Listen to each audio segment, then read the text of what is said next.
one of the phrases in the Apostles' Creed says that Jesus, when he died, descended into hell. What does that mean? That he descended into hell.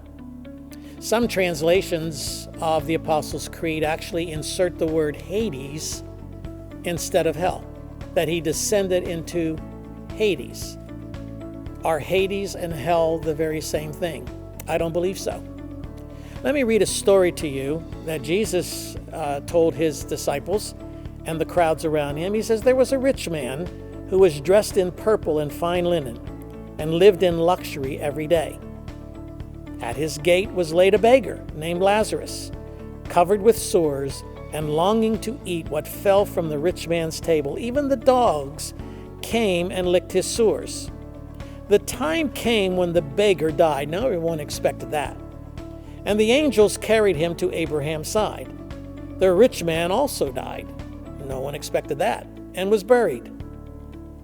In hell, where he was in torment, he looked up and saw Abraham far away with Lazarus by his side. So he called to him, Father Abraham, have pity on me and send Lazarus to dip the tip of his finger in water and cool my tongue, because I am in agony in this fire. But Abraham replied, Son, remember that in your lifetime you received your good things, while Lazarus received bad things. But now he is comforted here, and you are in agony. And beside all of this, between us and you a great chasm has been fixed, so that those who want to go from here to you cannot, nor can anyone cross over from here to us.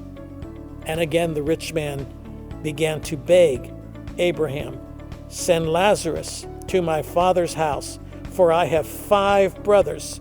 Let him warn them, so that they will not also come to this place of torment. Well, that's a pretty graphic picture. Some like to say that's a parable that Jesus was telling, but it's not. It's an actual story. There was an actual rich man, and there was an actual beggar. In fact, he names the beggar as Lazarus. And they both died. One went to heaven, one went to hell. At least that's what the story appears to tell us. But a great gulf, a chasm, was fixed between them. They could look over and see, but they could not cross over. Abraham could see the rich man. The rich man could see Lazarus. Lazarus could see the rich man, and the torment was obvious. When we recite the Apostles' Creed, we say that Jesus, when he died, descended into hell. The real meaning of that word, the real meaning of the Apostles' Creed and the doctrinal statements of the early church was that this place that we read about, this place called paradise, has 2 sides to it. On one side is paradise. On the other side is Hades. The whole thing is the holding pattern for all of the Old Testament saints who died before, because heaven was not yet opened. The only way heaven could be opened was for the death, burial, and resurrection of Christ to be completed. That's why when Jesus rose from the dead, the Bible tells us that the graves were opened, and those who were in the graves went into the holy city and testified. Now, some have concluded that those were the graves in Jerusalem, that people actually were raised from the dead in the graves surrounding Jerusalem, and that they went into the city and testified of the resurrection. But see, after Jesus dies and is raised from the dead, the old is done away with. We now enter into the new that was promised in the old. And so the holy city referred to here is heaven. That's the new Jerusalem. That's the heaven that is coming. That is the city of God that is coming down from heaven to receive us one day.